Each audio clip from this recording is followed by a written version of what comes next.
औज़ुबिल्लाहिमिनश्शैतानिर्रजीम बिस्मिल्लाहिर्रहमानिर्रहीम। तो दोस्तों, आज हम आपके लिए कुछ इन्फॉर्मेशन लेके आए हैं साउथ कोरिया विज़िट वीज़ा के बारे में।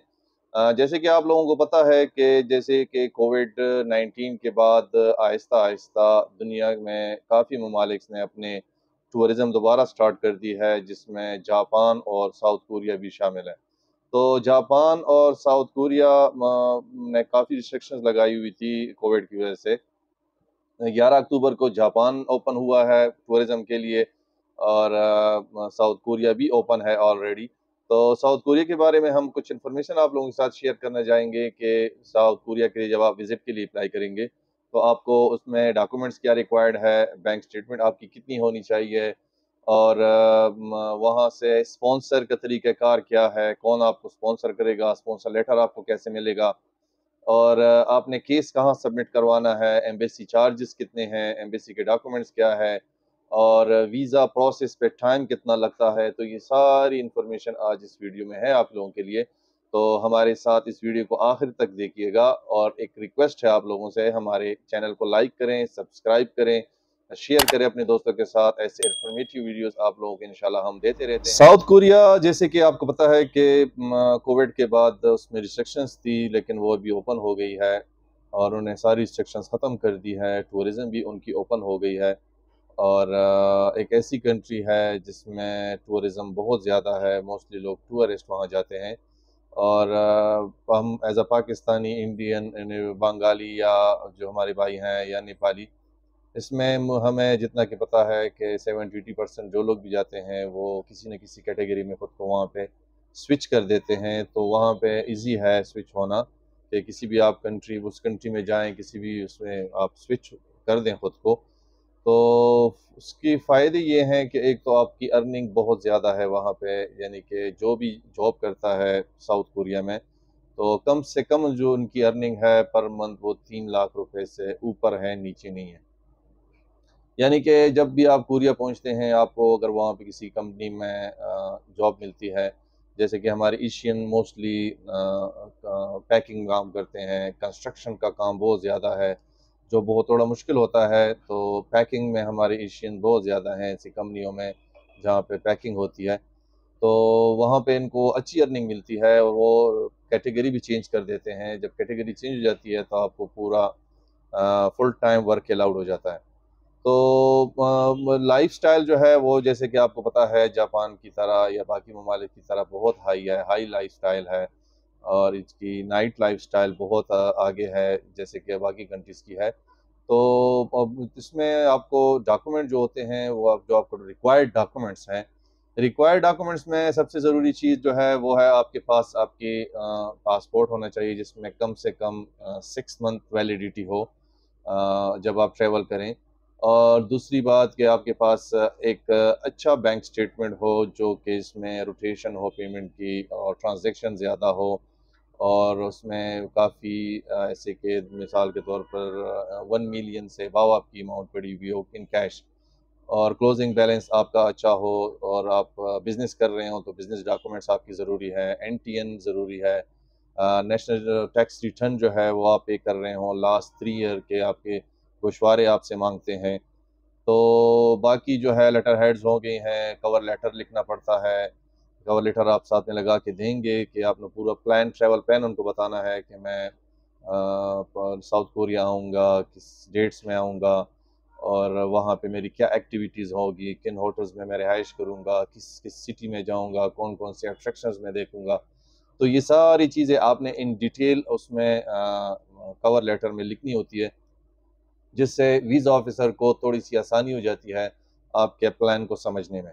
तो ट्रैवल प्लान पे और कवर लेटर पे कोशिश ये करें, टाइम दें, एक ऐसा जेन्युइन कवर लेटर लिखा करें, जिसमें आपको फुल इन्फॉर्मेशन हो उस कंट्री के बारे में कि आप किसी कंट्री जा रहे हैं, तो आपको पता है कि भई मैं कहाँ जा रहा हूँ, इस सिटी में किस लिए जा रहा हूँ, वहाँ पे क्या-क्या ऐसे अट्रैक्शंस हैं मुझे देखने चाहिए या मैं देखने जाऊँगा, किस ट्रेन से जाऊँगा, कौन-सा मैं ट्रांसपोर्ट कौन-सी इस्तेमाल करूँगा।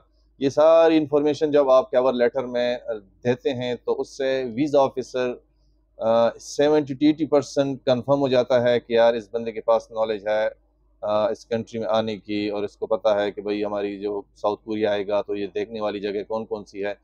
तो ये जब आप ट्रैवल प्लान साथ में देते हैं तो उसके बाद ये हो जाता है कि ट्रैवल प्लान के साथ आपसे वो एक इनविटेशन लेटर या स्पॉन्सर लेटर मांगते हैं साउथ कोरिया से। तो इनविटेशन लेटर जो है वो आपको वहाँ की जो टूर कंपनियां हैं, टूर गाइड्स हैं या ट्रैवल एजेंसियां हैं जो वहाँ की, वो उन कंपनियों के जो है लिंक जो है वो मैं डिस्क्रिप्शन में भी दे दूंगा।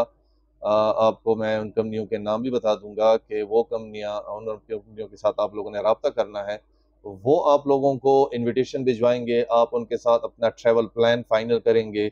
अगर आप सिर्फ उनसे इनविटेशन लेते हैं तो इनविटेशन भी दे देते हैं। अगर आप पूरा ट्रैवल प्लान उनसे करवाना चाहते हैं, मिसाल के तौर पर इंटरनेशनल फ़्लाइट्स, और वहाँ पे जब आप एयरपोर्ट पहुँचते हैं, airport pick and drop, hotel यानी कि अकोमोडेशंस, और वहाँ पे फूड का सिस्टम, और कौन कौन से अट्रैक्शंस आपने देखनी है, वो सारा ट्रैवल प्लान जो है वो आपको दे देते हैं। उसकी आप वो चार्ज करते हैं, वो आपसे पहले से ले लेते हैं और इन्विटेशन आपको भिजवा देते हैं।